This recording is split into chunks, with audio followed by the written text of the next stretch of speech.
శ్రీ గురుదేవదత్త. ప్రస్తుతం మనం బిదర్లోని పాపనాశి క్షేత్రంలో గల శ్రీ నరసింహ సరస్వతి పుణ్యక్షేత్రంలో కలం. గత జన్మలో నరసింహ సరస్వతి వారు చాకలి భక్తుడికి ఇచ్చిన మాట ప్రకారం తనకి దర్శన భాగ్యం కలిగించడానికి ఈ పాపనాశి క్షేత్రానికి వచ్చారు.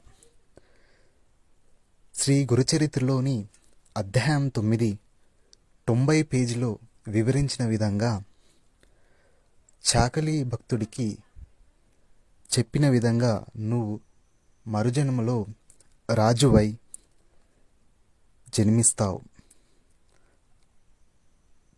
అక్కడ ఆ రాజ్యాన్ని పరిపాలిస్తున్నప్పుడు నేను నీకు దర్శనం ఇస్తానని మాట ఇచ్చారు. ఆ మాట ప్రకారం ఈ పాపనాశి క్షేత్రానికి వచ్చారు. శ్రీ నరసింహ సరస్వతి వారు ఈ క్షేత్రానికి వచ్చే ముందు రాజుగారికి అమ్మవారి విగ్రహాన్ని ప్రతిష్ఠించమని చెప్పడం వల్ల ఈ విగ్రహాన్ని ప్రతిష్ఠించడం జరిగింది. ఈ మాట ప్రకారం నా చాకలి భక్తుడికి దర్శన భాగ్యం ఇక్కడే ఇచ్చినారు.